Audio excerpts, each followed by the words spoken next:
Have you ever thought about moving into a nursing home? Maybe it seemed like a smart decision, more safety, less stress, a place designed for older adults. But here's what no one tells you. For many seniors, that move becomes their biggest regret. We spoke with dozens of older adults currently living in nursing homes. Some were open, some were emotional, and a few even broke down in tears. In this video, we're revealing the 5 biggest regrets most people only realize after they move in. If you're over 60 or love someone who is, please watch until the end. Regret number 3 hits harder than anyone expects. 1. The loneliness is worse than they expected. Even surrounded by other residents, many seniors say the loneliness feels deeper. It's not just being alone, it's the feeling that no one truly sees you. Research shows that up to 60% of nursing home residents feel socially isolated, and this kind of emotional loneliness is linked to higher risks of depression, memory loss, and even early death. One resident told us, "I see people every day, but I haven't had a real conversation in months." Before making a decision, visit the nursing home on different days and at different times. Watch closely. Are people talking to each other or just sitting in silence? Ask residents privately. Do you feel connected here? Their answers may surprise you. But as painful as loneliness is, there's something else seniors say hits even harder. Losing control of your own life. In the next section, we'll explore what really happens to your independence once you move into a facility. 2. Losing control of their own routine. One of the first things many residents notice is how rigid everything becomes. Wake-up times, meal times, shower, schedules, even lights out, all are decided by the staff, not by you. What used to be simple freedoms, like sleeping in, having a late snack, or watching TV into the night, are now privileges that often require permission. This loss of autonomy has real psychological effects. Studies have shown that older adults who lose decision-making power experience faster cognitive decline and higher levels of stress and frustration. One man told us, "I used to choose when to take my walk. Now, they wheel me out on a schedule, whether I want to or not." Ask the nursing home in advance. Can residents choose their own daily schedule? How flexible are they with meals, baths, or quiet time? Look for places that respect personal routines, not just medical checklists. Losing your routine is hard, but losing people you love is heartbreaking. In the next chapter, we'll talk about how moving into a facility changes your connection with friends and family, and why many seniors didn't see it coming. 3. Watching friends and family fade away. When seniors first move into a nursing home, family and friends often visit frequently, bringing meals, smiles, and company. But over time, those visits become less often, shorter, and sometimes stop altogether. This emotional distancing isn't always intentional. Life gets busy. People assume their loved one is being taken care of, but to the resident, it can feel like abandonment. Research published in The Gerontologist shows that nearly 40% of nursing home residents receive no regular visitors after the first year. The emotional toll of this invisible grief often leads to depression, sleep problems, and even loss of purpose. One woman shared, "I didn't just move into a nursing home, I slowly disappeared from my family's life." Before making the move, have open, honest conversations with family. Set expectations about visits, phone calls, and involvement. Consider rotating weekend visits or virtual check-ins for distant relatives.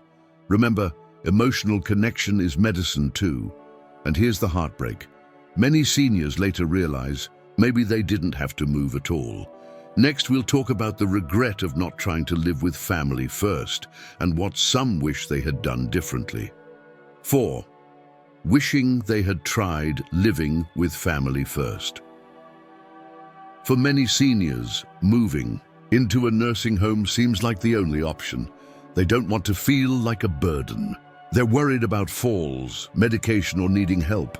But once inside, many start to ask themselves, did I give up too soon? Could I have made it work at home? Living with family, or even trying in-home care, often isn't explored seriously enough. Yet studies show that aging in place with family or home assistance leads to higher emotional well-being, fewer depressive symptoms, and better cognitive outcomes than institutional care, especially in the early years of decline. One man told us, "I never even asked my daughter if I could live with her. I just assumed it would be too much." Turns out she would have said yes in a heartbeat. Before deciding on a facility, explore all the alternatives. Could you live with family part-time? Could a home nurse or part-time caregiver support you?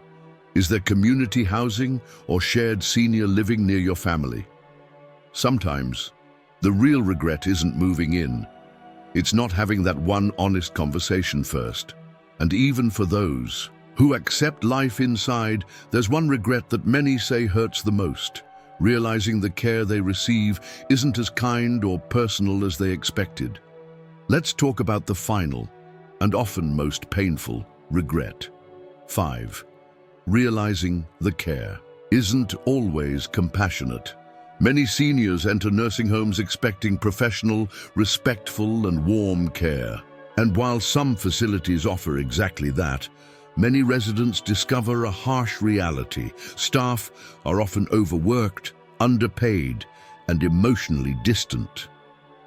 According to a 2022 report by the U.S. Department of Health and Human Services, over 70% of nursing homes are understaffed, leading to rushed routines, delayed care, and overlooked needs. One heartbreaking truth we heard again and again: they take care of my body, but no one looks me in the eyes. When care becomes mechanical, just changing diapers, distributing pills, feeding by schedule, residents begin to feel less like people and more like patients in a system. If you're considering a facility, don't rely only on brochures or reviews. Talk to families of current residents. Visit during off hours when staffing tends to be thinner. Ask questions like, how long have most staff worked here? What's the caregiver to resident ratio on weekends? What kind of emotional support do residents receive? Look for caregivers who use names, not room numbers. For smiles that are real, not rehearsed. Some regrets can't be undone. But the goal of this video isn't to scare you, it's to prepare you. Because when you know the real stories, you can make better choices and maybe avoid the pain others had to face in silence. No one plans to move into a nursing home with regret. We all want comfort, dignity, and peace of mind. But as you've heard from the voices of those living this reality, regret often comes quietly and late. Let's recap the 5 most common regrets. The loneliness is deeper than expected. Losing control of daily life, watching friends and family fade away, wishing they had tried to live with family first, finding out the care isn't always compassionate. None of this is meant to scare you. It's meant to wake you up to the truth, so you can plan with clarity, not fear. What can you do now? Start conversations early, with your family, your doctor, your community. Explore every option. From co-living to part-time caregivers, visit facilities often, not just once, and above all, listen to the voices of those already inside. Their wisdom can change your future, because the real tragedy isn't needing help as we age. It's not knowing what that help really looks like until it's too late. If this video helped you, please like, share, and subscribe. You never know who in your circle is quietly struggling with this decision, and if you've lived through something like this, drop a comment below. Your story could help someone else avoid a painful mistake.